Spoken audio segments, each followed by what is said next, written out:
mahasiswa pendidikan biologi Universitas Maritim Raja Naji.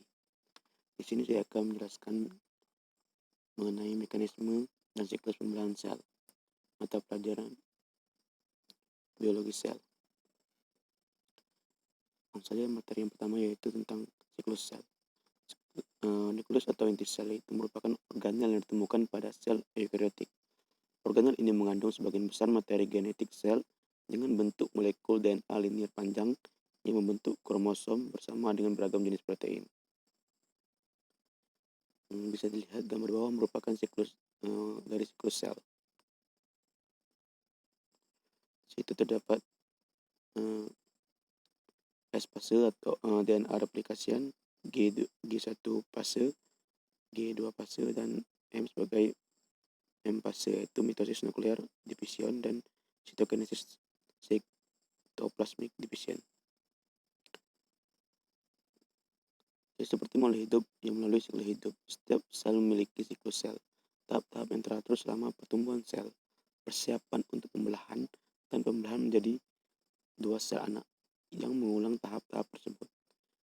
Dengan pembelahan sel ini, mereka itu bisa menyebarkan informasi genetik kepada sel anaknya, sama seperti disebarkan pada jutaan generasinya.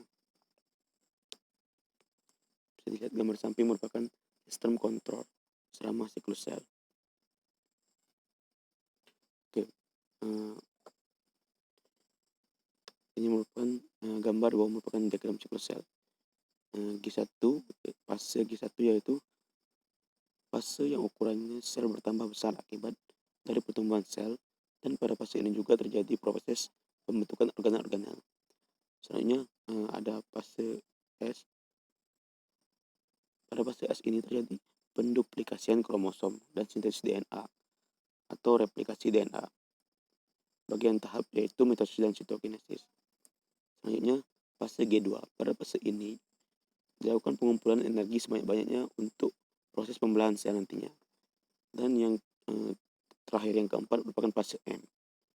Di fase ini berlangsung sekitar 1 jam dan merupakan tahap terjadinya pembelahan sel. Untuk fase M dibagi menjadi 2 bagian tahap, yaitu mitosis dan sitokinesis. Selanjutnya pengendalian siklus sel.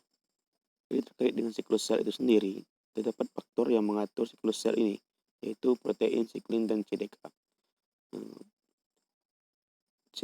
Protein CDK yaitu siklin dependent protein kinase atau protein aktif jika difosforilisasi.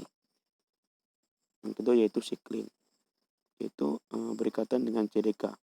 Jadi untuk membentuk kompleks CDK dan siklin untuk mengontrol fosforilisasi protein target tertentu dalam siklus sel. Ini merupakan komponen yang penting dalam pengatur siklus sel, yaitu siklin dan siklin dependent kinase atau juga disebut dengan CDK. Jadi aktivitas dari protein kinase ini meningkat dan turun seketika pada saat sel siap untuk masuk siklus. Perubahan siklus ini dalam aktivitas CDK dikontrol oleh susunan kompleks dari enzim dan protein lain yang mengatur kinase, yang merupakan protein paling penting yang disebut dengan siklin. Ini merupakan adalah gambar dari kompleks siklin dan CDK dalam pengaturan siklus sel. Selanjutnya kita masuk ke pembelahan sel. Yang pertama yaitu ada interfase. Bisa dilihat gambar di bawah yaitu merupakan gambar dari interfase. Jadi di fase interfase ini disebut juga fase istirahat, karena tidak ada menampakkan tanda-tanda pembelahan. Jadi pada fase ini terjadi peristiwa pertumbuhan dan pengumpulan energi yang besar untuk persiapan pembelahan sel. Selanjutnya profase. Jadi di fase ini terjadi proses kondensasi kromosom dan pertumbuhan pemintalnya. Pada saat ini kromosom terlihat di dalam sitoplasma. Bisa dilihat gambar di samping merupakan gambar dari fase profase. Selanjutnya prometafase. Pada fase ini sampul inti sel itu terlarut dan kromosom mengandung 2 kromatid yang mulai bermigrasi menuju bidang eukaryotikal atau piringan metafase. Selanjutnya metafase. Jadi pada fase ini kondensasi merupakan kromosom pada bidang eukaryotikal. mencapai titik puncaknya. Fase dari masa fase yaitu beberapa mikrotubulus spindle melekat pada sentromer di kromosom dan bermigrasi kromosom ke bidang ekuator. Selanjutnya anafase.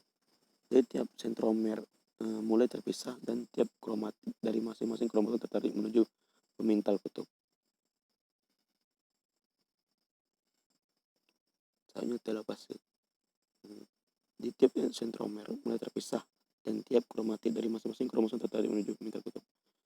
Telofase yaitu pembentukan kembali nukleoli, menghilangnya benang spindle dan mulainya transkripsi DNA.